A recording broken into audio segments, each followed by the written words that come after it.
My name is Claire Thompson. I'm 39 years old and live in a small town near Asheville, North Carolina. My life used to look like a perfect picture to outsiders. A cozy wooden house nestled in the pines, a well-behaved son, and a husband with a stable job in international logistics. But the truth is, that picture was painted with my patience, with the constant whisper, "It'll get better," for 15 years. My husband, Richard, is 42 and works for a global shipping company. His job has kept him away from home for most of our marriage. When Nathan, our son, was 5, Richard started taking long business trips. At first, it was a few weeks, then a few months. Now it's nearly all year round except for Thanksgiving, Christmas, and his mother's death anniversary. I don't blame him for that, really. I understand financial pressure. I understand duty to a company. What I didn't expect was how his absence became routine, and so did the silence between us.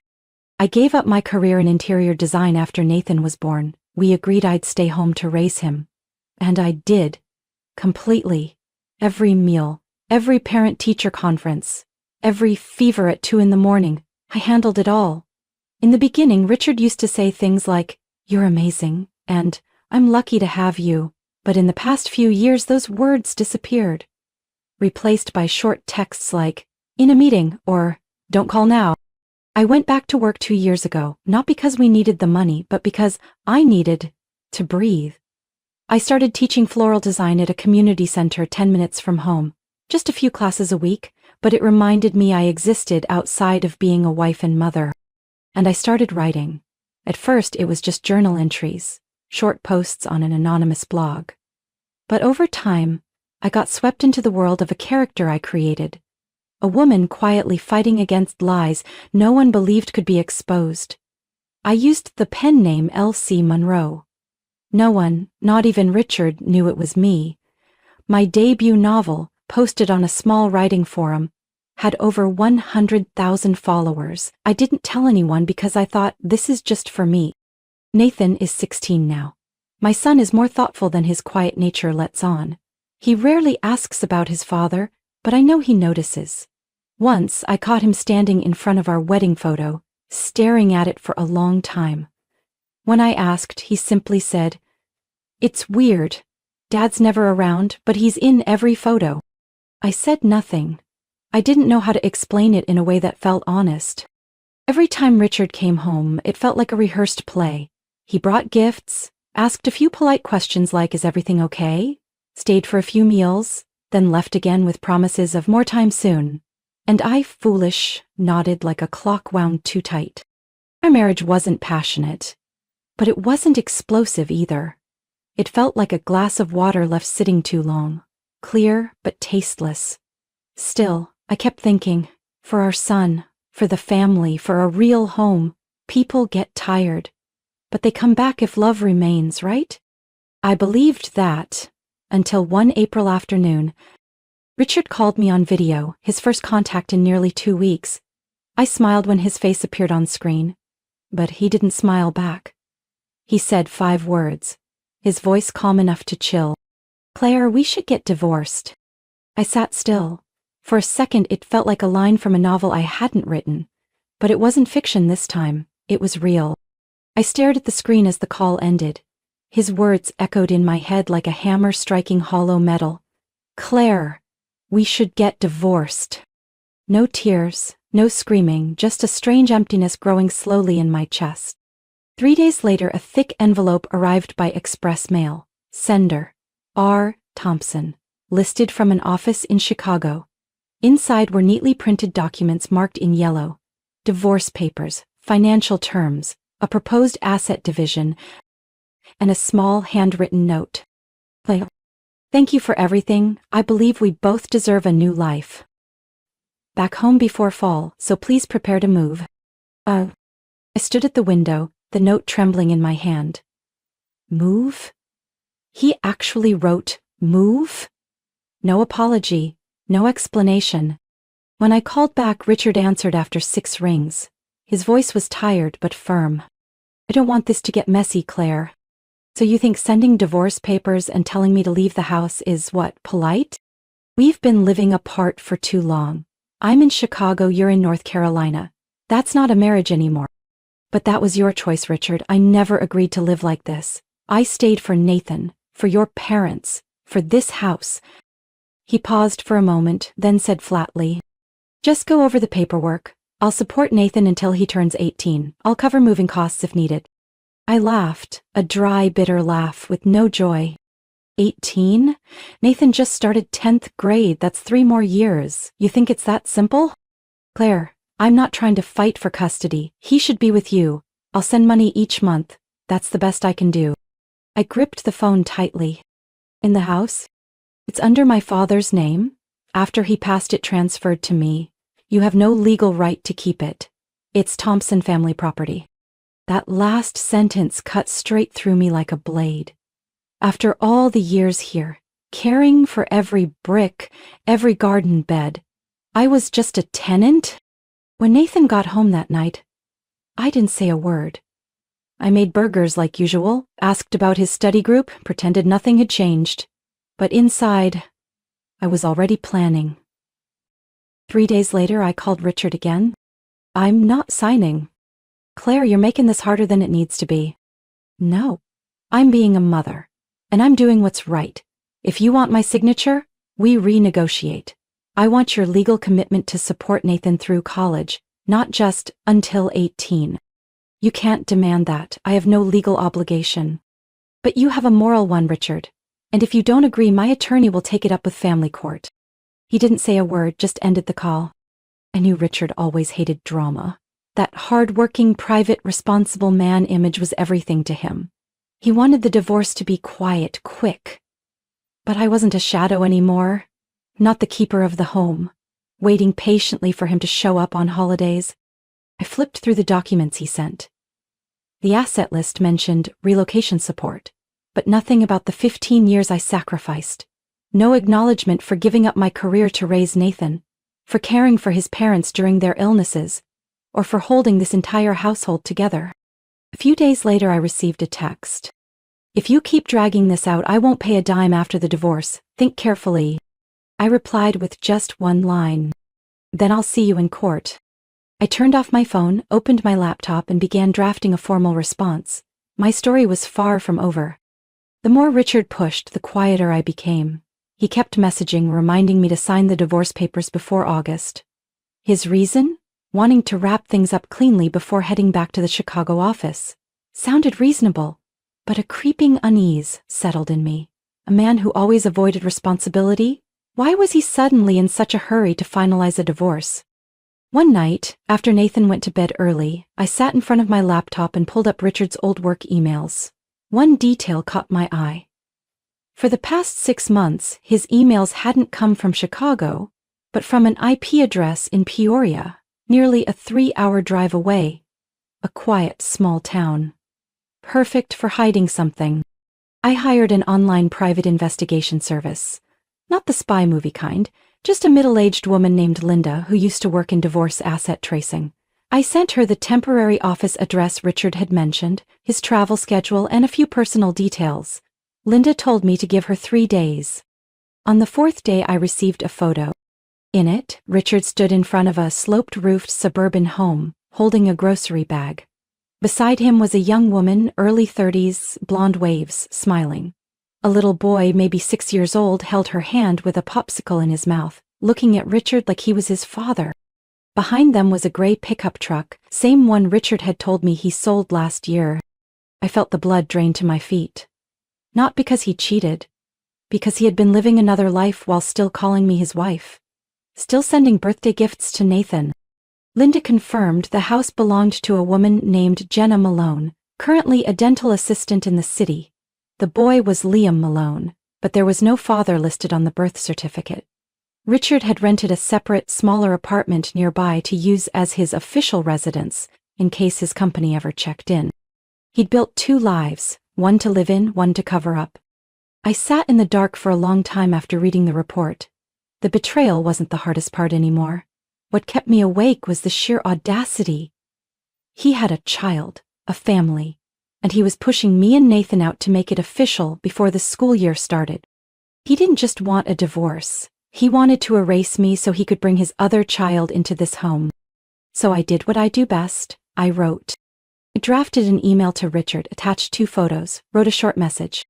If you want my signature, be ready to cover Nathan's full college tuition, attorney fees, and moving costs. Otherwise, I'll be happy to present all evidence in court. 15 minutes later, my phone buzzed. Claire, I can explain. I've had enough of half-truths.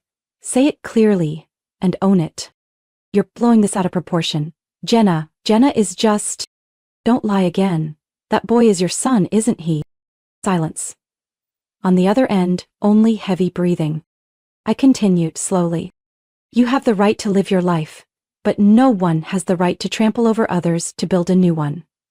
You will not leave Nathan without a home, and I will not be thrown out like a stranger. He cut the call without another word. 3 hours later, I received a short email. We need to talk. I'll come by this weekend. I looked at those words and thought, now it truly begins. Richard showed up as promised. On a hot Sunday afternoon, he stood at the door in a pressed dress shirt, carrying no luggage, his face blank. I didn't invite him in, but he walked through the doorway anyway, as if he still owned the place. What do you want to sign the papers? He asked bluntly, standing in the living room. You're in such a rush because the kid needs to enroll in school, right? I asked, looking him dead in the eye. His expression faltered. He didn't deny it, he didn't explain. He turned instead to the shelf.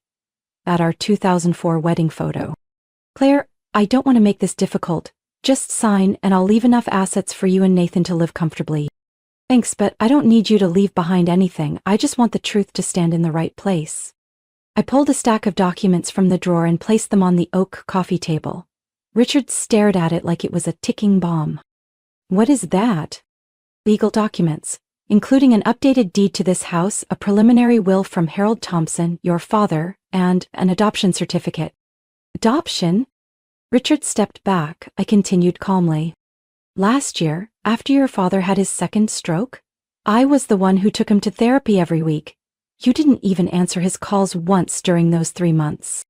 Richard's jaw tightened, but he said nothing. During that time, he rewrote his will. Fearing you'd try to manipulate things after his death, he had me legally adopted.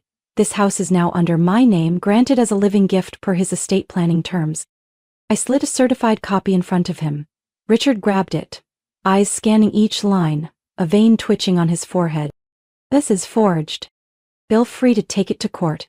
His attorney has verified everything and I have the notarized original. If needed, the court can contact him. He's still sharp and ready to testify. Richard dropped onto the couch like the air had been sucked from his lungs. I didn't stop. As for the inheritance, after you announced the divorce, your father filed a formal petition to revoke your inheritance rights. Under North Carolina law, if approved, the remaining estate will pass directly to Nathan, his biological grandson, under intestate succession. He can't do that. He can. And he already did. His reason? My only son knowingly hid a child born out of wedlock, lived a double life, and discarded his original family like worn-out furniture.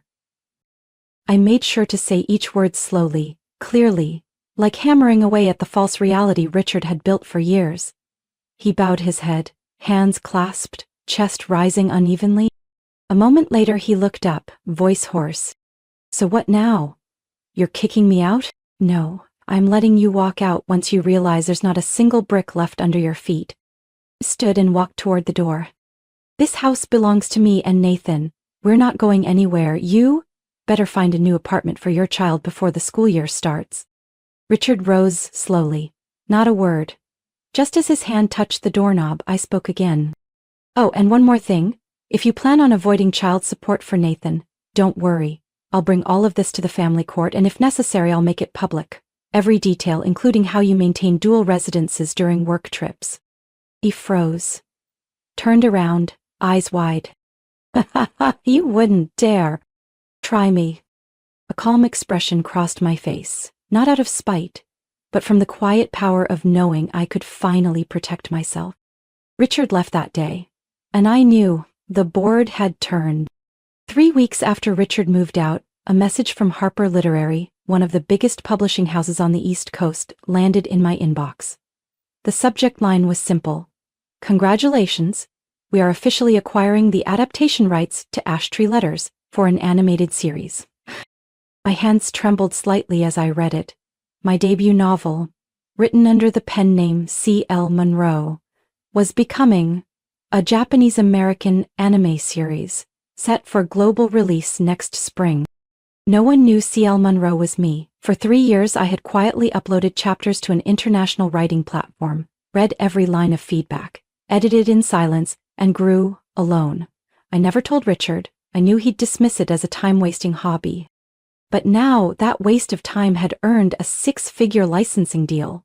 More importantly, it brought recognition, confidence, and the proof that I was never the dependent one they imagined. On contract signing day, I brought Nathan with me.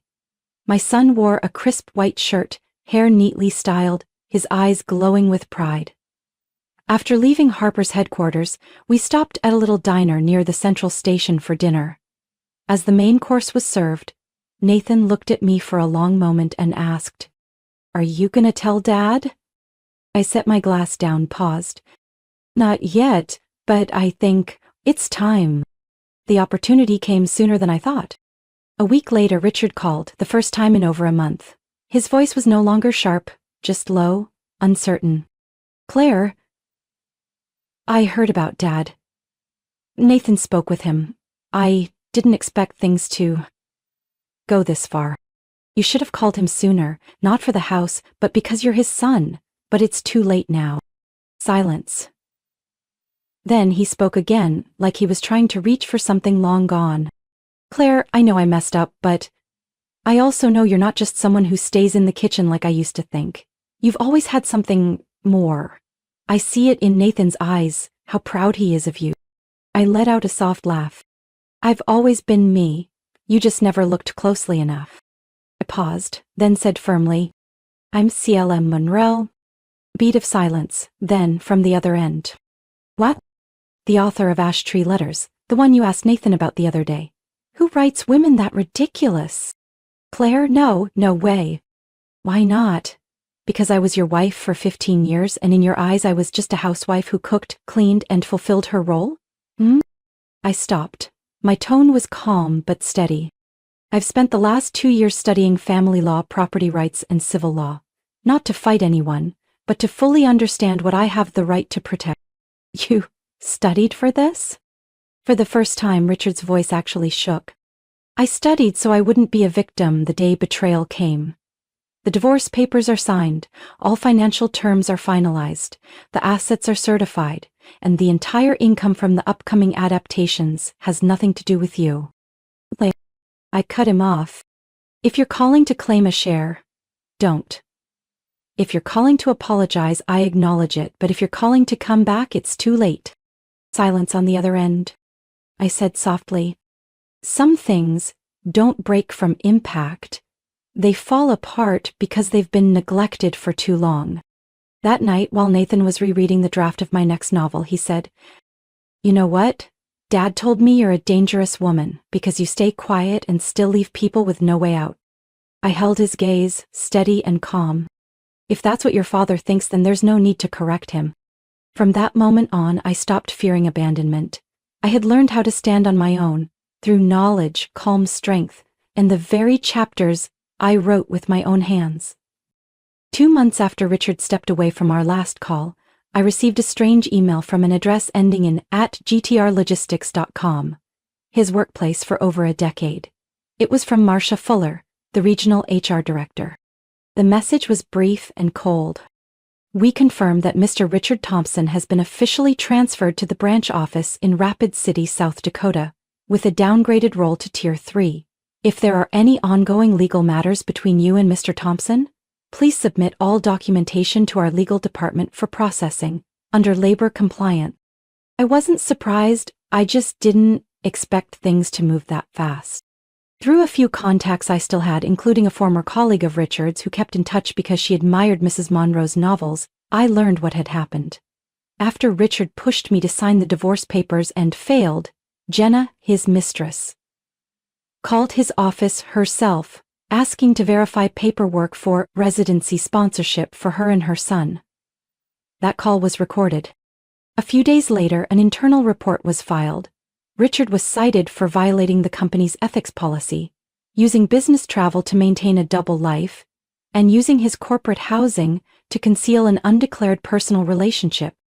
There was no termination, but the demotion, relocation, and loss of all privileges were enough to permanently erase a rising candidate from senior management's radar. I heard Jenna couldn't handle the harsher pace of life in that small city. Her son, Liam, frequently missed school due to trouble adjusting to the new environment, according to a post she quietly shared in a single-mother parenting group. Richard, once the confident man in a dark suit and Swiss watch, was now a temporary logistics analyst working in a windowless room sharing a parking lot with 7 other employees. It didn't feel triumphant, but I didn't feel sorry either. One late autumn afternoon, I received a package by express mail. No sender name. Inside was an envelope containing a bank check for $85,000 and a handwritten note that read, in stiff print, "Alimony. Don't contact me again." I laughed. A man who once thought he was clever enough to outsmart family, the law, and ethics, now had to pay to be forgotten. But the scariest thing isn't losing money, it's losing trust. I used that money to do the only thing I believed was right. I founded a scholarship named after my former mother-in-law, Evelyn Thompson, the woman who once called me the daughter I always wished I had. The scholarship is for high school girls in the state who want to study literature, education, or law, the 3 things that saved me from years of living like a shadow. As for Jenna, word has it that after growing increasingly frustrated with Richard, she started live streaming craft sales online, occasionally venting about men who say they love you but never take responsibility. When a viewer commented, "Are you sure you chose the right man?" she immediately blocked them. I have no opinion. Everyone lives with the consequences of their choices. And Jenna chose a man who once abandoned his family without hesitation. That alone says enough. Nathan is now a first-year communications major. My son has never asked about what happened between me and his father, but on his 17th birthday, when I handed him a signed copy of my book from the publisher, he simply said, "Thanks, Mom, for not giving up. Life never goes back to what it was, but it can begin a new version, if you're brave enough to end the old one properly." I'm no longer the Claire who lived in waiting. I'm a mother, a writer, and the only person who gets to define who I am. 1 year after signing the divorce papers, I stood on the 3rd-floor balcony of a historic building in Asheville's Arts District, holding a warm cup of coffee, watching people bustle below through the fiery colors of fall. This apartment isn't much bigger than our old house, but it breathes freedom. No more cold suitcases showing up on holidays, no more silent meals heavy with unspoken things. Just me, Nathan, and our own space, where everything is real, nothing is hidden or forced. After the Ash Tree Letters anime series premiered, feedback from both the US and Japan exceeded expectations. International translation rights were quickly purchased. The main character, a woman who quietly turned her life around, became a symbol shared by thousands of readers across online forums. I never appeared publicly, no press conferences, no book signings. Every interview was written through a representative. I kept the pen name C.L. Monroe as a way to separate my career from my private life, and to let Claire Thompson live fully without spotlights or judgment. With steady income from licensing and adaptation deals, I no longer worry about end-of-month bills, but what fulfills me most is being able to write every day. Not in secret, not waiting until everyone is asleep. Nathan is now a freshman in digital media at the University of North Carolina. He lives in the dorms and comes home only on weekends, but every time he walks in, he greets me with the biggest smile, hugs me for a long moment, and only then drops his backpack. Once I joked, Life must be fun if you come home smiling like you just won the lottery." Nathan answered dryly, "It's because here, I don't have to explain who I am." I didn't reply, but my heart, which once shrank from too many disappointments, has now learned to warm up in quiet, gentle ways. On a rainy night with wind rattling the window pane, I sat at my laptop and opened a blank document for a new project. This time, the main character is a 39-year-old woman living in a small town who loves her son, loves floral design, and was once deeply betrayed. But she doesn't fall, She turns pain into prose, silence into strength, and walks out of abandonment on her own 2 feet. I didn't name her right away. I let her walk, speak, breathe, and rediscover herself. Just like I once did. Maybe this time, I won't use a pen name. Maybe. Or maybe I still will, because I want the world to know only the story, not the woman behind it. One day I received an unmarked envelope. Inside was an old photo. Me, Richard, and Nathan standing in front of our old house on some past Thanksgiving. On the back, a few shaky words were written. If I could do it again, I wish I'd been different. I folded the photo, placed it in the bottom drawer, and closed it. Not to forget, but to never repeat. Nathan and I continue to live in peace. No drama, no need to win, just the freedom to be ourselves and to see each other clearly without distortion. In the end, I realized, freedom isn't about walking away. It's about having the courage to stay with yourself after everything else has fallen apart. My story isn't just about leaving a broken marriage. It's about returning to who I truly am. I was once dismissed as just a stay-at-home mom, overlooked, betrayed. But I didn't fall. I stood up, learned how to protect my son, my assets, and rewrote my life, one word at a time. Today I live freely, happily, and strong enough not to need anyone else to define my worth. And I believe anyone can do the same. What do you think about Claire's choices and the ending Richard faced? Share your thoughts in the comments below, and don't forget to follow the channel for more heartfelt and powerful stories about life, family, and resilience.